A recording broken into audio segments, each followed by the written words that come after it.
Alright, Barakatha Yahweh, Barakatha Yahushai, Barakatha Yahweh, Barakatha Yahushai, Barakatha Yahweh, Barakatha Yahweh, Ba'Hashem Yahushai, Ba'Hashem, Rakal Kodash. Double honors to the apostles and the elders of Green Millstone Jewel. Salutations to the hopeful elect out there, man. You Akim to Sadakim. I do this thing in the utmost truth and sincerity. I'm the priest Shaman. This week's topic is going to be entitled "The Benefits of Not Having an Actual Church or building." Working title. You know, I know what I want to say. Our brothers, Spirit have the right words to phrase the title. But what we're going to get into is the fact that post-camp lesson, Apostle of the Heart made a good point. He said that great millstone could flow. You know, due to the fact that in the wake of the situation in Jersey City, they might come down hard on us, which they didn't. You know what I'm saying? And they didn't come down hard on us this week at camp or nothing like that. It wasn't high tension. I mean, one brother was ordered to move his camp to a different location, but that's the exact point. The point is, we can flow because we're not restricted to the confines of a building. All right. Acts 7:48 tells us that the Most High dwelleth not in temples made with hands. Anyways, the scripture says the earth is his footstool. So there's no real thing we could do to create and contain as glorious and splendid as the temple was that Solomon built. Ultimately, that was destroyed by the Babylonian Empire. And even another go around when Herod created this massive, beautiful temple, going up stories up, and to the point that the apostles brought it to our Lord, like, look how marvelous and glorious this temple is. And I wish I didn't make a big fuss about it. He said it's going to be brought to naught. So we seeing that the Most High is not really dealing with any of that, man. In fact, the book of Ezekiel, which these so-called Edomite scholars break down, going into the third temple, some relating that to Donald Trump building a new temple in the land of Israel and all that type of BS.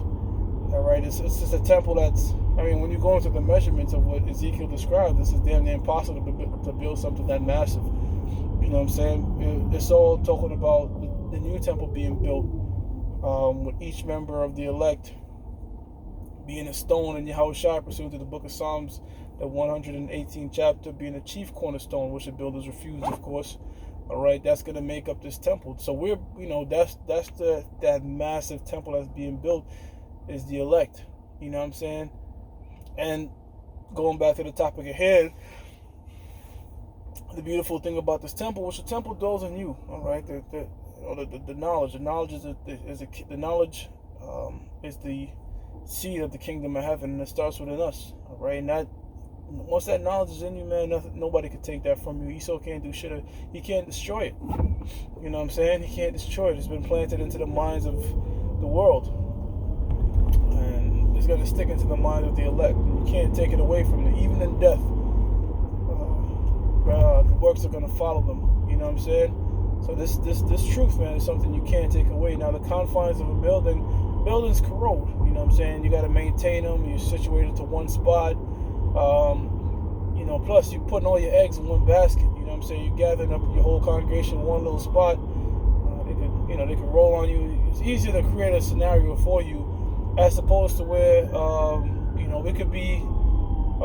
Right now we're just using pretty much a scenery as a backdrop. You know what I'm saying? Because we know for the most part, the people that we come across that hear this word, more often than not, they're either gonna scoff or put it behind them. Which makes this thing precious, because the ones that actually come, listen, stick around, and eventually join the camp is few and far between, making brothers like fine gold. And even in doing that, there's no guarantee they're going to stay till the end. So you see that there's a filtration process, man, and we're still going to be filtered and sifted in the days to come, you know. But going back to the point of hand, that that we flow, man. All right, if where we at now, right? Let's say shit get hot, traffic is backed up, it's hard to get to this situation, or maybe a false flag event occurs. I think there was a shooting on 34th and shit got hot one time. But it was military or some type of accident. We'll just go somewhere else. You know what I'm saying? And the word of the Lord could be still, that vibration of the word of the Lord could still go out there. Now, if you have your congregation huddled up in one particular location, trains could affect the situation. A false flag could affect the situation. Esau could do different things because all your eggs are in one basket, you know. So flowing with the wind, and you know what, man, that's how things were done in the ancient times too. You know, the apostles were taking ships from one place to the next. You know, I mean, they did have churches and synagogues when they went to these particular places. All right, but you know, different times for different purposes. Right now, this is the modern day altar. All right, the modern day synagogue, if you will, and it's one that's mobile. All right, and plus the main avenue we have, our stationary church, is that of the internet. All right, each brother's channel is a church or a synagogue in itself. All right, we have Israelites coming in and out, and the best part about it too, the benefits of not using a physical building, then that's going to be the title. The benefits of not using a physical building to teach. All right, it's the ability to flow and the ability for the congregations to study when they have the time to. All right, because you hit a larger audience. Okay, you hit a large audience, and they could watch the word at any time. You know what I'm saying? Any time of the day. And the apostles are really the first to go heavy with pushing this thing on the internet, because you know they'll admit the fact that you have other Israelite groups out there putting up videos, but it wasn't as at this velocity. It wasn't at this rate. You know, it wasn't at the capacity where hour-long lessons, 2 hour, 3 hour long lessons going into all these different things, which shows the sincerity of wanting this knowledge to go out, as opposed to, I use Nate for example, Nathaniel of the IUIC, when he was on the streets and highways and byways. I believe the apostles go into the fact that he was selling the breakdowns, only having the most 10 minutes, you know, little 5-minute clips, like almost like a snapshot. And then the apostles came with a feature-length film. And of course, you know, a majority of brothers flocked to it, and it spawned different camps all throughout the world, which is all prophecy anyways, okay? And this was all done without a building, you know, and they had buildings in the past. In fact, you know, we always speak about One West and Madison. I wish I had a job that was really close to the old school, what they call the old school. But I had a job that was positioned close to One West, and where the current IUJ comfy shit is at today. You know, there's a building over there, and yeah, but that building, you know, you're paying at least to Esau. That's another thing too. You're paying shit to Esau to maintain it, you know. And if you want to get any tax exemption, you got to get a 501c3. And once you do that, there's no way.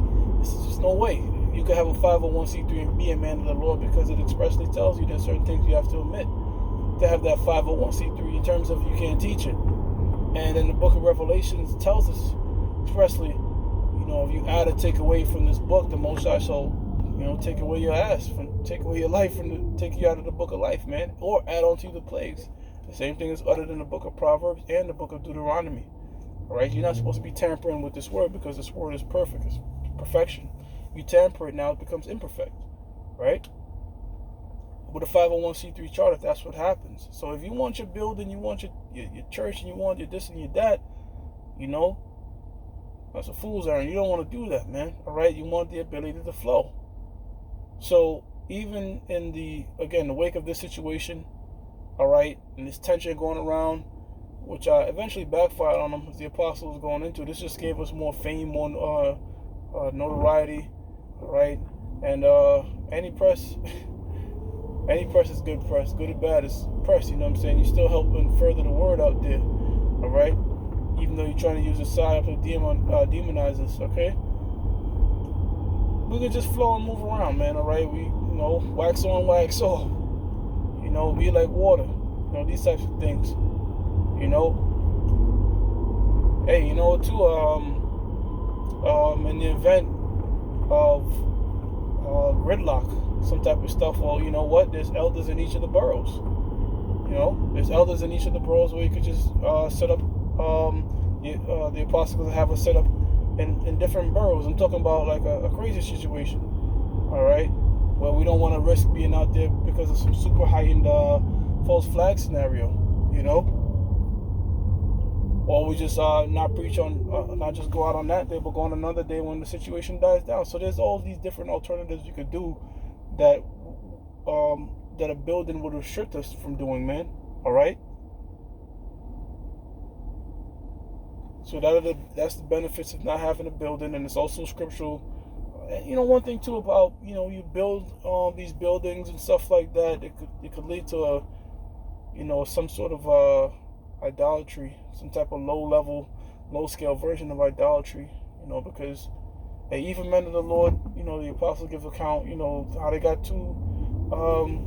Back in the old school, how they got two into the school, just like they did in the scriptures. They got soaker into that temple and marveled at it, and just kind of forgetting that it's nothing more than brick and stone. You know, it's about really what it is. It's supposed to be about the sincerity and serving the Lord. You know, and that school where the truth was founded from, one West. You know, it's been modified into two different types of locations now. I mean, once it was Applebee's and became something else after that. You know, and that's buildings. That's, you know, it could be tempered, it could be changed, it could be destroyed, it could be. It's nothing more than brick and stone. Even if we had a miraculous, marvelous temple, some way, somehow, I don't know, 8 brothers won the lottery and we built this enormous building. At the end of the day, it's just brick and mortar. You know what I'm saying? What's more important is this incorruptible truth, and that's what we have, and that's what we deal with. And that's what we go out there and spread at no price. You know, we're giving. Book of Isaiah, come buy, you know, without price. You know? And this thing that we're calling for, of course, is just for the men, right? Book of Revelations, the 21st chapter, and the 4th verse, I believe, the tabernacle of the Most High is with men, all right? There's no, you know, there's no BS where we have women and children come together and no, you know what I'm saying? It's just not the time for any of that right now, you know? The time is to be serious and sustain these prophecies. And women and kids, man, you don't bring your wife and kids with you if you were to go to war, right? You know, if Esau's military, you know, when he sends people to war, you know, or let's use the ancient world, because in this society you got women going to war, which is complete madness. But let's say use the ancient world scenario, you know, a man was sent to war. He didn't say, yo, can I bring my wife and kids? You'd be looked at as a fucking idiot. You know, they wouldn't even take you serious. So in this spiritual warfare that we in, you don't take your wife and kids, man. Right? You don't take your wife and kids with you. Not this is not to say that this thing is not for women and kids in terms of teaching them that, well, that's up to the brother if he wants to teach them. It's not, you're not mandatory obligated to teach a woman. All right? It's not mandatory. It's for the men, all right? And then it's up to you if you want to do that, all right? So with that, I'm going to give all praises to Yahweh, Ba'ashem Yahushua, Ba'ashem Rakakwadash. Of course, double honor to the apostles and the elders of Great Millstone, which you well. Salutations to the whole elect out there, man. You Akim to Sadakim. I do this thing in the utmost truth and sincerity. Shalom.